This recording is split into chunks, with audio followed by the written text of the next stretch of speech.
கர்த்தருடைய நாமத்துக்கு மகிமையுண்டாவதாக. இன்றைய வார்த்தை மல்கியா தீர்க்கதரிசன புஸ்தகம் 1ஆம் அதிகாரம் 2ஆம் வசனம். நான் உங்களை சிநேகித்தேன் என்று கர்த்தர் சொல்லுகிறார், அதற்கு நீங்கள் எங்களை எப்படி சிநேகித்தீர் என்கிறீர்கள்.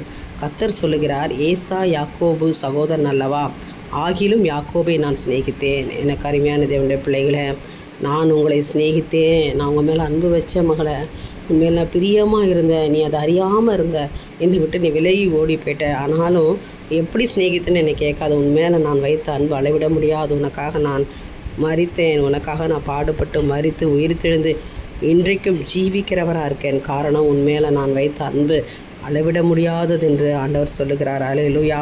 இந்த நாளில் யாக்கோபை தேவன் சிநேகித்தார். ஏனென்றால் ஏசா யாக்கோபு 2 பேரும் சகோதரர்கள் தான். ஆனால் ஏசாவை ஆண்டவர் சிநேகிக்கலை, யாக்கோபை அன்பு வைத்தார். என்ன காரணம்னா, தேவன் அவனை உயர்த்த முடியாது திட்டமிட்டார். இன்றைய நாளில் உன்னையும் கர்த்தர் ஆசீர்வதிக்க விரும்புகிறார். உன் குடும்பத்தை, உங்களை கர்த்தர் பேர் சொல்லி அழைத்து இன்று உயர்த்தும்படியாய் ஆண்டவர் விரும்புகிறார். உங்கள் மேலே பிரியம் வச்சுட்டார். ஆண்டவர் உங்களை சிநேகிக்க ஆரம்பிச்சிட்டார். ஆனால் இனி வரும் நாட்களில் குறைவுகளே இல்லை, குறைவெல்லாம் நிறைவாக்குவார். ஏன்னா அன்பு, மிகப்பெரிய அன்பு உங்கள் மேலே வச்சுட்டார்.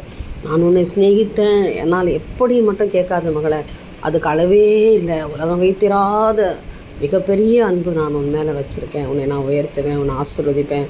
யாக்கோபின் ஆசீர்வாதத்தை நான் உனக்கு கொடுப்பேன், உன் பேரை நான் பெருமைப்படுத்துவேன் என்று கர்த்தர் சொல்கிறார். நம்புறீங்களா? ஆண்டவர் பேரில் விசுவாசிங்க, கர்த்தர் பேரில் நம்பிக்கை வைங்க, அவரை நேசிங்க, அவரோடு கூட வாழ பழகிக்கொள்ளுங்க. எந்த நாளும் விசுவாசிங்க. கர்த்தர் உங்களை வழிநடத்துவாராக. என் தேவனுக்கே மகிமை உண்டாகட்டும். ஆமென்.